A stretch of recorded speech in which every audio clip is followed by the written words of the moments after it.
Film शुरू होती है एक लड़की आइरिस से जो मॉल में शॉपिंग कर रही थी। तभी उसकी नजर एक लड़के जॉर्ज से मिलती। वो भी इसे ही देख रहा था और पहली ही नजर में दोनों को प्यार हो जाता है और अब के बाद वो एक साथ रहने लगती। इन्हीं साथ रहते रहते काफी दिन गुजर गए। एक दिन जोश उसे अपने साथ एक ट्रिप पर लेकर जाता है। वो जगह जोश के दोस्त का घर था जहाँ सभी दोस्त इकट्ठा हो रहे। जल्द ही दोनों उस लोकेशन पर पहुँच जाते हैं। इनकी मुलाकात जोश की एक दोस्त से होती है जो किसी वजह से आइरिस को पसंद नहीं करती। ये दोनों जब अंदर आए तो हम घर के मालिक इनके दोस्त को देखते हैं जो काफी अमीर होता है क्योंकि वो एक माफिया भी था और इसने ही इन सबको अपने घर आने की दावत दी। यहीं पर हम एक लड़के पैट्रिक और उसके दोस्त को देखते हैं जो दोनों एक दूसरे से बहुत प्यार करते थे। और वो लड़के होकर प्यार कैसे कर सकते थे इसका जवाब हमें आगे चलकर पता चलेगा। फिर ऐसे ही इनको रात हो गई। ये लोग खूब ड्रिंक करते हैं और इन्होंने डांस भी किया और खूब मौज मस्ती करते हैं। अगली सुबह आइरिस और जोश घर के पास बनी नदी के बारे में बातें कर रही। आइरिस उसे कहती है कि चलो वहाँ चलते हैं, बहुत मजा आएगा। जोश कहता है तुम जाओ, मैं नहा कर आता हूँ। फिर वो अकेले ही नदी किनारे जाकर खड़ी हो जाती है। उसने जब अपनी जेब में हाथ डाला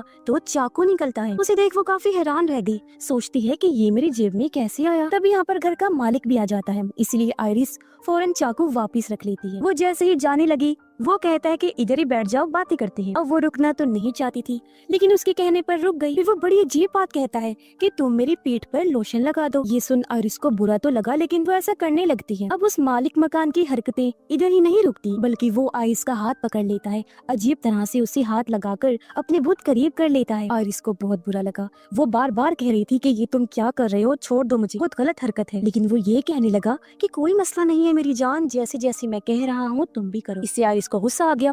वो बोतल उसके मुंह पर मारती है। मालिक मकान भी गुस्से में उसे जोरदार थप्पड़ मार देता है जिससे वो नीचे गिर गई और ऐसे इन दोनों के बीच हाथापाई होने लगी। उसने आइरिस का गला जोर से पकड़ लिया था। वो बस मरने ही वाली थी। अपने बचाव में आइरिस चाकू को उसकी गर्दन में घोंप देती है जिससे मौके पर ही उसकी मौत हो जाती है। कुछ देर बाद हाथ में चाकू लिए खून में लथपथ आइरिस अपने दोस्तों के पास आई। कहती है कि मैंने उसे मार डाला, मैं ऐसा करना तो नहीं चाहती थी लेकिन उसने मेरे साथ जबरदस्ती करने की कोशिश की, फिर मेरी जान लेने वाला था। जोश उसके पास आकर कहता है कि शट डाउन, बंद हो जाओ, और उसके ऐसा बोलते ही वो बंद हो जाती है। उसके शट डाउन होते ही ये लोग उसे कुर्सी पर बिठाकर बांध देते हैं जिससे हम समझ पाते हैं कि आइरिस कोई इंसान नहीं बल्कि एक रोबोट है, एक ह्यूमनॉइड रोबोट जो इंसानों जैसे दिखने वाले रोबोट्स हो। अब पैट्रिक का दोस्त जोश को कहता है कि ये तो एक मशीन है, आखिर ये कैसे किसी की जान ले सकती है और ये खतरनाक भी नहीं है। जोश ने कहा कि तुम यहाँ से जाओ, फिलहाल मैं इससे बात करता हूँ और सब कुछ समझा देता हूँ। अब जोश उसे एक बार फिर ऑन करता है। आइरिस अभी भी काफी घबराई हुई थी। वो बार बार एक ही बात किए जा रही थी कि मुझे माफ कर दो प्लीज, मैंने ये जानबूझ के नहीं किया। जोश कहता है कि तुम्हें उसकी जान नहीं लेनी चाहिए थी। वो तुम्हें कुछ नहीं कहता, जानते हो क्यों? क्योंकि तुम कोई इंसान नहीं हो बल्कि एक रोबोट हो। ये सुनकर आइरिस काफी चौंक जाती है क्योंकि आज से पहले वो इस बात से अनजान थी। कहती है कि ऐसा नहीं हो सकता, अगर मैं रोबोट हूँ तो फिर सब कुछ महसूस कैसे कर सकती हूँ, हर चीज को मैं समझती हूँ, तुम्हारे लिए फीलिंग्स, इमोशंस, जज्बात रखती हूँ, तुमसे प्यार करती हूँ, हमने बहुत सा वक्त साथ गुजारा है और बहुत ट्रिप्स पर हम साथ जा चुके हैं। इस पर जोश कहता है कि तुम सिर्फ एक मशीन हो और ये जो सारी चीजें तुम करती हो वो तुम्हारे प्रोग्राम्स हैं, यादें हैं जो तुम्हारे सिस्टम में डाले गए हैं। अब यहाँ से सीन उस टाइम में शिफ्ट होता है जब रोबोटिक कंपनी वाले पहली बार आइरिस को जोश के घर लेकर आए। कंपनी वालों ने उसे कहा था कि ये कोई आम रोबोट नहीं है बल्कि ये बिल्कुल इंसान ही है, इंसानों जैसे ही जज्बात रखती है। तुम बस एक बार इसके साथ प्यार दोस्ती वाला लिंक बना लो, रिश्ता बना लो, फिर ये हमेशा तुम्हारे साथ रहेगी, तुमसे प्यार करेगी। जब आइरिस का सिस्टम 100% एक्टिवेट हो जाता है तो जोश जाकर उसके सामने बैठ जाता है। आइरिस ने जब उसे देखा तो उसका चेहरा स्कैन करके उसके साथ प्यार वाला लिंक बना ले, जिसका मतलब था कि मूवी की शुरुआत में जो सीन हमने देखा था यानी कि मॉल वाला, वो असल में नहीं हुआ था, वो तो बस आइरिस की यादों में डाला गया था। और इस तरह से इनके प्यार का रिश्ता बना होता है। आइरिस उससे प्यार करती है और उसे लगता है कि उन्होंने बहुत सारा टाइम साथ गुजारा है, लेकिन ऐसा नहीं होता क्योंकि इन्हें मिले हुए बस अभी एक हफ्ता ही हुआ था। लेकिन यादों की वजह से आइरिस को यही लगता है कि मैं कई सालों से जोश के साथ रह रही हूँ। जोश उसे ये भी बताता है कि तुम्हारी आंखों से जो निकलते हैं वो आंसू नहीं है बल्कि पानी है, क्योंकि तुम्हारे अंदर एक टैंकर है। जब तुम दुखी होती हो या इमोशनल होती हो तो पानी अपने आप ही निकलने लगता है। ये सारी बातें सुनकर भी आइरिस कहती है कि जो भी है लेकिन मैं फिर भी तुमसे प्यार करती हूँ। वो साथ साथ रो भी रही थी। तभी यहाँ पर जोश की दोस्त भी आ जाती है और पूछती है कि तुमने अभी तक इसे बंद नहीं किया। ये सुन आइरिस को भी पता लग जाता है कि ये लोग उसे बंद करने वाले हैं। अपनी दोस्त से बात करने के लिए जोश उसे एक कमरे में लेकर जाता है। उनकी बातचीत से हमें पता चला कि ये सारा प्लान इन लोगों ने बनाया। दरअसल वो जानबूझकर घर के मालिक को मरवा कर उसका सारा पैसा खुद लेना चाहते थे। थी। जोश कहता है कि हमारा रास्ता साफ है बिल्कुल, मैं कंपनी के आने से पहले आयरिस को रीस्टार्ट कर दूंगा, यानी उसे दोबारा चला दूंगा, वो सब कुछ भूल जाएगी और हम उस पर ही इल्जाम लगाते। उधर आयरिस को वही चाकू नीचे गिरा हुआ मिलता है। उसे लेने के लिए वो चेयर खिसका कर उस तरफ जाती है, फिर नीचे गिरकर चाकू लेने की कोशिश करती है, लेकिन इतनी ही देर में यहाँ जोश भी आ जाता है और जब वो आयरिस के करीब जाने लगा वो चाकू से उसकी गर्दन पर वार कर देती है, जिससे वो जख्मी होकर नीचे गिर गया। फिर वो खुद को भी छुड़वा लेती है और जोश का फोन लेकर घर से बाहर आई और जंगल की तरफ भाग जाती है। जोश की दोस्त उसे बस देखती ही रही, कुछ कर नहीं पाती। पैट्रिक के दोस्त को भी पता चल चुका था कि आयरिस की जेब में चाकू जोश ने रखा था। जोश उसे बताता है कि ये सब हमारा ही प्लान था और अब अगर कंपनी के आने से पहले हमने उसे नहीं पकड़ा तो हम सब फंस जाएंगे। वो एक पेन ड्राइव को सामने रखते हुए कहता है कि इसकी मदद से मैं आयरिस में चेंजिंग्स कर सकता हूँ और उसे पूरा बदल सकता हूँ, लेकिन इसके लिए हमें उसे पकड़ना होगा। अब जोश पैट्रिक के दोस्त को भी पैसे दिखाता है जिनके लिए ही इन्होंने घर के मालिक की जान ली। जोश कहता है कि इन पैसों के 3 हिस्से होंगे, एक मेरा, एक मेरी दोस्त का और एक तुम्हारा, जिन पैसों को हम आपस में बांट लेंगे। इस पर पैट्रिक का दोस्त कहता है कि 3 नहीं 4 होंगे। पैट्रिक को तुम कैसे बोल सकते हो, वो मेरे साथ है और उसे भी तुम्हें हिस्सा देना पड़ेगा। जोश कहता है कि नहीं, मैं ये नहीं करने वाला, इससे तो बस 3 ही होंगे। ये सुनकर उसका दोस्त जाकर पैट्रिक को शट डाउन कर देता है, वो बंद हो गया और हम समझ पाते हैं कि पैट्रिक भी एक रोबोट है। जोश की दोस्त उसे बताती है कि यहाँ टोटल $12 मिलियन हैं, जिनमें से $4 मिलियन हम तुम्हें देने वाले, तुम्हें बस हमारे साथ मिलकर आयरिस को ढूंढना है, इससे तुम नहीं फंसो। वो मान तो गया लेकिन कहता है कि गन मैं अपने पास ही रखूंगा क्योंकि आयरिस बहुत खतरनाक है, जिसके बाद वो पैट्रिक को भी ऑन कर देता है। उधर हम देखते हैं कि आयरिस जंगल में भागते हुए काफी अंदर आ गई है। जोश का फोन उसके पास था और अच्छी बात ये थी कि उसे पासवर्ड पता होता है और वो उसे ऑन करके डिवाइस कंट्रोल में जाकर अपनी सेटिंग्स को बदलने लगा। उसे इंटेलिजेंस वाला ऑप्शन नजर आया, यानी जहन का, दिमाग का, जो 40% था, लेकिन ये उसे बढ़ाकर 100% कर लेती है, यानी कि अब उसका दिमाग काफी तेज काम करेगा और उसके अंदर बदलाव भी हो जाता है। वो चारों दोस्त जंगल में आ गई थी। जोश कहता है कि हमें 2-2 की टीम बनाकर अलग अलग जाकर आयरिस को ढूंढना होगा, क्योंकि ऐसे हम आसानी से उसे ढूंढ भी लेंगे। और अब ये लोग अलग अलग होकर आयरिस को ढूंढना शुरू कर देते हैं। आयरिस जब पैट्रिक और उसके दोस्त को देखती है तो फौरन एक पेड़ के पीछे छुप जाती है और उनकी बातें सुनने लगती है। पैट्रिक का दोस्त उसे बताता है कि जोश और उसकी दोस्त ने बहुत गलत किया, उन्होंने काफी दिन पहले ही घर के मालिक हमारे दोस्त को मारने का प्लान बनाया हुआ था, लेकिन इस बारे में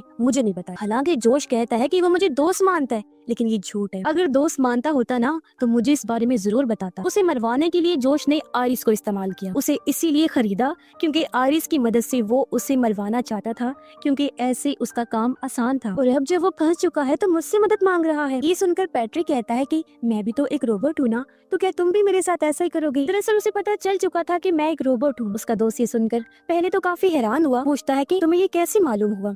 पैट्रिक कहता है कि यार मैं इतने दिन से तुम्हारे साथ रह रहा हूँ, बस पता चल गया। और अब हम देखते हैं कि आखिर कैसे पैट्रिक और उसके दोस्त के बीच प्यार दोस्ती का रिश्ता बना था। दोनों एक फेस्टिवल त्योहार में मिले थे और इनके बीच गहरा रिश्ता बन गया। तब उसका दोस्त कहता है कि तुम बेफिक्र रहो, मैं तुम्हारे साथ कुछ गलत नहीं करूंगा, क्योंकि सच में तुम्हारे साथ रहते रहते मुझे तुमसे प्यार हो गया है। तुम बहुत अच्छी हो, मैं हमेशा तुम्हारे साथ रहना चाहता हूँ, तुम मेरे लिए सब करते हो। इनकी बात चल ही रही थी कि तभी आयरिस के हाथ में फोन पर बेल हो जाती है, जिससे इन दोनों को पता चल गया कि आयरिस पेड़ के पीछे है। पैट्रिक का दोस्त गन निकाल लेता है, आयरिस भागने लगी तो वो शूट करने लगता है, लेकिन निशाना ठीक से नहीं लगता। ये देखकर पैट्रिक का दोस्त दूसरी साइड पर जाता है और जब आयरिस भागते हुए आगे बढ़ रही थी तो वो सामने से आकर उसे पकड़ लेता है, जिससे ये दोनों घसीटते हुए नीचे गिर जाती हैं। लेकिन इससे पहले वो गन लेकर दोबारा आयरिस पर हमला करता वो ही उसे पकड़ लेती है और इन दोनों के बीच हाथापाई होने लगती है। लेकिन इसी बीच गन चल जाती है, गोली पैट्रिक के दोस्त को लगी और उसकी मौके पर ही मौत हो जाती है।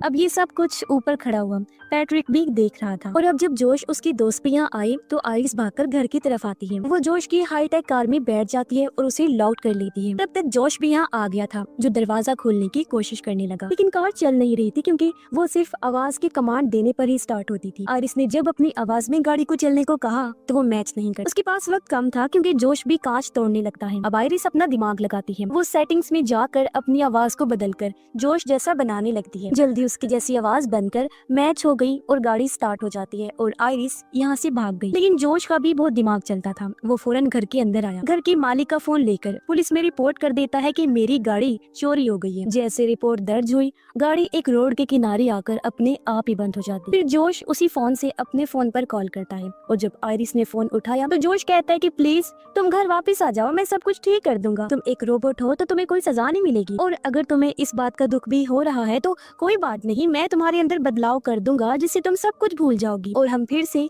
एक साथ रहने लगेंगे। इस पर आयरिस कहती है कि बिल्कुल नहीं, अब मैं दोबारा तुम पर भरोसा करके गलती नहीं कर सकती। तुमने तो घर के मालिक को मारने के लिए मुझे इस्तेमाल किया है। जंगल में पैट्रिक और उसका दोस्त बातें कर रहे थे और मैंने उनकी सारी बातें सुन ली है। मैं यहाँ से दूर चली जाऊँ, दोबारा लौट के तुम्हारे पास नहीं आऊंगी, क्योंकि अब मैं भी जीना चाहती हूँ। अब जैसे ही कॉल बंद हुई, जोश भागकर पैट्रिक के पास आता है। वो उसके दोस्त का फोन लेकर पैट्रिक में चेंजिंग्स करने लगा और उसके गुस्से को 100% बढ़ा देता है। ये बदलाव करने के बाद वो पैट्रिक को रीस्टार्ट कर देता है और जब वो दोबारा अपनी आंखें खोलता है तो इस बार उसके सामने जोश था। तो अब इन दोनों के बीच प्यार दोस्ती का रिश्ता बन जाता है और पैट्रिक अब जोश से प्यार करने लगता है। जोश उसे कहता है कि तुम मेरे साथ रहना चाहते हो ना, अलग नहीं रह सकते ना, लेकिन आयरिस हमें अलग करना चाहती है, तुम्हें जाकर उसे रोकना होगा। उधर जब आयरिस गाड़ी का कांच तोड़ रही थी तो यहाँ एक पुलिस ऑफिसर आ जाता है। वो ये देखकर गाड़ी से उतरकर बाहर आया। तब तक आयरिस भी बाहर आ चुकी थी। अब आयरिस को ऐसे प्रोग्राम किया गया था कि वो झूठ नहीं बोले। और जब ऑफिसर उसे पूछता है कि तुम यहाँ पर क्या करने के लिए आई हो, तो वो कहती है कि पास में ही एक घर है, हम सब दोस्त वहाँ एंजॉय कर रहे थे। अब ऑफिसर को पता था कि वो घर किसका है, इसलिए वो आयरिस को कहता है कि मेरे साथ चलो, मैं तुम्हें सही सलामत उसके पास छोड़ा था। ये सुनकर आयरिस बता देती है कि मैंने उसे जान से मार डाला और अब मेरी दोस्त मुझे जान से मार देना चाहती हैं, इसीलिए मैं दोबारा उनके पास नहीं जाना चाहती। इतनी ही देर में यहाँ पैट्रिक आ गया। वो ऑफिसर पर हमला कर देता है, पहले उसे पीटता है, फिर बुरी तरह उसे जान से मार डालता है। फिर वो जोश का फोन लेकर आयरिस को शट डाउन करता है और उसे लेकर वापिस आ जाता है। अब जब जोश की दोस्त को सारा मामला सीरियस होता नजर आया तो वो सारे पैसों को पैक करने लगी। जोश से कहती है कि मैं तो यहाँ से जा रही हूँ, अब इस मामले को तुम्हें निपटाओ। जोश कहता है कि तुम मुझे अकेले छोड़ के नहीं जा सकती, मैंने तुम्हारे ही खातिर घर की मालिक की जान दी और अब तुम्हें भी मेरे साथ रहना होगा, समझी? लेकिन वो नहीं सुन, जिद करके यहाँ से जाने लगती है। तब जोश उसे रोकने की कोशिश करता है। जब वो नहीं सुनती तो वो पैट्रिक को उसे रोकने का कहता है। और अब जान ही गई होंगे कि पैट्रिक ने उसे कैसे रोका, क्योंकि उसका गुस्सा सोफी से था। वो उसकी पीठ में चाकू घुसा देता है, जिससे वो बुरी तरह जख्मी हो गई और तेजी से उसका खून निकलने लगा और जल्द ही वो भी दम तोड़ देती है। अब उसकी लाश को ठिकाने लगाने के बाद जोश फिर से आयरिस को ऑन करता है, लेकिन उसने आयरिस के हाथ कुर्सी से बांधे हुए थे और अब वो चाह कर भी कुछ नहीं कर सकती। जोश कहता है कि मैं तो सिर्फ तुम्हारे अंदर चेंजिंग्स करके तुम्हें रीस्टार्ट करना चाहता था ताकि तुम्हारे अंदर का सेव डेटा डिलीट हो जाए, लेकिन अब मुझे लगता है कि तुम्हें खत्म कर देना चाहिए। आयरिस, जिसका दिमाग 100% काम कर रहा था, कहती है कि मैं सब जानती हूँ कि तुम्हें क्या अच्छा लगता है क्या नहीं। वो और भी कई सारी बातें करती है जो सिर्फ जोश के दिमाग में चल रही, जिससे जोश को अंदाजा हो गया कि उसका दिमाग कितना तेज काम कर रहा है, इसीलिए वो उसकी इंटेलिजेंस को 0 कर देता है, यानी दिमाग बिल्कुल खत्म। जिससे अब वो जोश के कंट्रोल में आ गई। जैसे जैसे वो कह रहा था आयरिस बिल्कुल वैसा ही कर रही थी। वो उसका एक हाथ आगे करके नीचे मोमबत्ती रख देता है। ऐसा उसने इसलिए किया ताकि उसे तकलीफ हो और वो जलने लगती है। अब जोश कंपनी में फोन कर देता है ताकि वो आकर आयरिस को ले जाए। आयरिस का पूरा हाथ जल गया और उसका अब मशीनरी वाला हाथ नजर आने लगता है और अब वो पैट्रिक को कहकर आग बुझवा देता है। फिर उसके कहने पर आयरिस गन हाथ में लेकर अपने सर पर रख लेती है और जब उसने चलाने को कहा तो वो खुद को शूट भी कर लेती है, जिससे अब पूरी तरह वो खत्म हो जाती है। कुछ टाइम बाद रोबोटिक कंपनी वाले लोग जब आयरिस को लेने आए तो वो इन्हें झूठी कहानी सुना देता है। गवाही के तौर पर उसने पैट्रिक का रूप पुलिस वाला बना दिया था। वो जोश की हाँ में हाँ मिला रहा था, इसलिए कंपनी वाले उसकी बात का यकीन कर लेते हैं। लेकिन एक वर्कर कहता भी है सच जो भी है वो तो हम पता लगा ही लेंगे, क्योंकि फ्रॉड से बचने के लिए हमने हर रोबोट के अंदर एक डिवाइस लगाई होती है जिसमें सब कुछ रिकॉर्ड होता रहता है। और अच्छी बात तो ये है कि वो डिवाइस रिकवर हो सकती है, क्योंकि गोली आयरिस के सर में लगी है जबकि वो डिवाइस तो पीछे कमर में लगी हुई है। ये सुनकर जोश काफी टेंशन में आ गया, क्योंकि अगर डिवाइस रिकवर हो गई तो उसकी असलियत सबके सामने आ जाए। खैर कंपनी वाले आयरिस को अपने वैन में डाल देते हैं ले जाने के लिए और उसे रीस्टार्ट के प्रोसेस पर लगा देते हैं। लेकिन इससे पहले वो यहाँ से जाती इनके सामने पैट्रिक आ जाता है। वो ड्राइवर को शूट करके उसकी जान ले लेता है। दूसरा आदमी ये देखकर डर गया और अपनी जान बचाने के लिए जंगल में भाग जाता है। आयरिस का रिस्टार्ट जैसे ही पूरा हुआ वो जाग जाती है। जंगल में पैट्रिक भी उस दूसरे वर्कर तक पहुंच गया था और उसकी गन में गोलियां खत्म हो गई थी, इसलिए वो गला दबाकर उसे मारने लगता है। इतनी ही देर में यहाँ आयरिस भी आ गई। वो पैट्रिक पर हमला करती है लेकिन उसे कोई फर्क नहीं पड़ता, उल्टा वो ही आयरिस को थप्पड़ मारकर नीचे गिरा देता है और वो हमला करने के लिए आगे बढ़ा। तब आयरिस कहती है कि जोश ने तुम्हारी यादों को मिटा दिया है, वो तुम्हारा दोस्त नहीं है बल्कि वो तो सिर्फ तुम्हें इस्तेमाल कर रहा है जैसे मुझे किया था। तुम्हारा असली दोस्त जिसे तुम प्यार करते थे वो मारा गया है। तुम याद करने की कोशिश करो कि जोश तुम्हारा प्यार नहीं है। और अब जब पैट्रिक अपने दिमाग पर जोर डालता है तो उसे धीरे धीरे सब याद आने लगता है कि हाँ सच में मेरा दोस्त जिसे मैं प्यार करता था उसकी तो मौत हो गई है। वो इस सदमे को बर्दाश्त नहीं कर पाता और अपनी भी जान ले लेता है। अब आयरिस कंपनी के दूसरे वर्कर को कहती है कि मुझे तुम्हारी मदद चाहिए। तो वर्कर ने उसके अंदर वैसा कर दिया जैसा वो चाहती थी। फिर आयरिस जोश के पास जाती है। वो अपने फोन से उसे बंद करने की कोशिश करता है, लेकिन वो बंद नहीं हो रही थी क्योंकि वर्कर ने आयरिस के अंदर बदलाव कर दिए थे। चेंजिंग्स के बाद अब उसे कोई कंट्रोल नहीं कर पाएगा। इस बात से आयरिस को खुशी होती है। अब आयरिस जोश पर गन तान देती है। जोश उसे कहता है कि तुम मुझे नहीं मारोगी क्योंकि तुम मुझसे प्यार करती हो ना। यहाँ आयरिस एक बार फिर उसकी बातों में आ जाती है, लेकिन वो उस पर हमला कर देता है, उठा कर इधर उधर मारने लगा। फिर वो उसे पकड़ कर कहता है कि तुम्हें कैसे कंट्रोल करना है मैं अच्छे से जानता हूँ। उसके हाथ में गन थी और इस बार वो आयरिस को वहाँ मारने वाला था जहाँ उसका डेटा सेव होता है, लेकिन वो इस बात से अनजान था कि आयरिस के हाथ में भी हथियार है, जिसे वो बिना टाइम गवाए उसके सर में घुसा देती है, जिससे मौके पर ही वो मारा जाता है। इसके बाद हम देखते हैं कि आयरिस अपनी जिंदगी में बहुत खुश है, काफी अच्छे से वो रह रही है बिना किसी के कंट्रोल में। अब उस पर हुक्मरानी करने वाला कोई नहीं था, वो बिल्कुल आजाद, वो जो चाहे अपनी मर्जी से कर सकती थी। सारे पैसे और एक आलीशान कार को लेने के बाद कहीं और रहने के लिए चल पड़ती है। उसे उम्मीद थी कि मेरी नई जिंदगी बहुत खुशहाल होने वाली है। और इसी के साथ ही इस फिल्म की कहानी यहीं पर खत्म हो जाती है।